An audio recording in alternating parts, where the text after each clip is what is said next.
بعد ما خلصنا البيت والتنظيف خلاص بقى هنقعد نرتاح عشان تحسي بالراحه. صح، اول ما تبتدي ان انت خلاص خلصتي بيتك تحسيش ان جسمك وجعك ولا انت مرهقه، تعالي اقولك هتعملي ايه.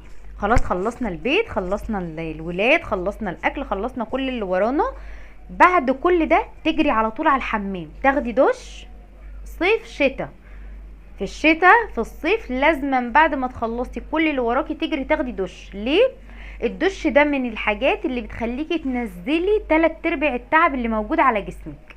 اهم حاجه تكوني طول الوقت، طول ما انتي بتروقي في البيت اصلا، قبل الدش او بعد الدش تكوني لافه شعرك طاقيه.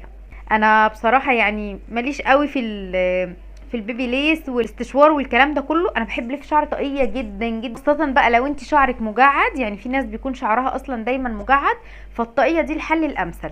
ليه انا بحب الطاقيه جدا؟ بحبها لانها ما بتعملش كمكمه في الشعر وبتمنع التقصف. انا ممكن ابقى اعمل لكم فيديو في مره على فكره على لف شعر الطاقيه، لاني اتفاجئت ان في بنات وستات كتير كبيره يعني كبار لسه مش صغيرين وما بيعرفوش يلفوا شعرهم طاقيه. انا دلوقتي على فكره عايزه اقول لكم انا لفه شعري طاقيه تحت الاشارب اهو، ولا باين ولا اي حاجه. حتى لما بكون خارجه رايحه السوق مثلا مشوار على السريع كده، مش مشوار بعيد، بسيب الطاقيه زي ما هي. طلعنا من الحمام بقى، خدنا الدش بتاعنا. تعالي اقول لك تعملي ايه بقى عشان تروقي على نفسك كده وتبقي مزه. كعب الغزال. كعب الغزال ده انا مش من الناس اللي بتحبه، بس مؤخرا لما استخدمته حسيت ان هو حلو قوي. بس في ناس تستخدمه غلط كده بيبقى شكله اوفر قوي معاهم. حاجه تعمليها يكون جسمك لسه رطب، يعني جسمك لسه مبلول، تدهني منه. تمام، دي اول حاجه. تاني حاجه بقى مزيل العرق. مزيل العرق ده مهم جدا زي ما هو مهم بره البيت، ده من الحاجات المهمه جدا معايا، سواء كريم او مزيل عرق. كده ببتدي ان انا برطب بشرتي. اهم حاجه انا بستخدمش اي حاجه لوشي اصلا في الطبيعي، ولا اي حاجه تفتيح ولا اي ترطيب غير الكريم ده والكريم. وفي نوع تاني كنت عامله لكم عليه فيديو برضو، ده بستخدمه كواقي من الشمس وبستخدمه بعد الدش بيرطب بشرتي. انا وشي من النوع اللي هو في بشره كده اسمها بشره بتتاكسد.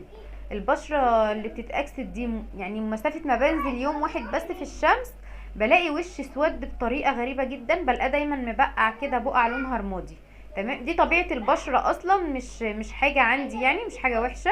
في بشره اصلا نوعها كده الدكتور قال لي عليها، فبستخدم الكريم ده. وفي كريم تاني برضو كنت عامله عليه فيديو على القناه كمان بستخدمه دوت كواقي الشمس، حلو جدا. ده بعد الدش على طول، مهم جدا وانتي بترطبي بيه بشرتك ان انتي ترطبي بيه ايدك، دي حاجه مهمه جدا. يعني دي معلومه انا بصراحه ما كنتش اعرفها، عرفتها مؤخرا. حتى لما تستخدميه واقي الشمس مش ترطيب بس، برضو تدهني على ايدك. عايزه اقول لكم كمان ان الكريم ده انا بحب استخدمه صيف شتاء. ليه؟ في الشتاء بيمنع الجلد من ان هو ينشف وبيرطبه كويس جدا، اما في الصيف بيدي حيويه كده حلوه للايدين وللبشره. انا بستخدمه للجسم كله عامه، مش لبشرتي بس، انا بستخدمه للجسم كله، حلو قوي. هو والكريم اللي قلت لكم هسيب لكم الفيديو بتاعه في صندوق الوصف، سواء ده او ده، الاتنين كويسين. ده مرطب الشفايف، ده كمان حلو قوي، بحب استخدمه لان هو مرطب ومورد في نفس الوقت. يعني بيخلي الشفايف لغايه تاني يوم بيكون لسه اللون بتاعه موجود، بيكون الترطيب بتاعه طويل قوي، فبحب النوع ده قوي. اهو مخمريه بقى. المخمريه دي من الحاجات اللي بتخلي ريحه الجسم حلوه جدا. انا بحب دايما ادهنها على جسمي وبحب ادهنها على ايديا. بس خدي بالك لو انت واقفه في المطبخ هتعملي اكل ما تدهنيش منها، لان ريحتها بتبقى قويه جدا. اي مخمريه بقى تحبيها.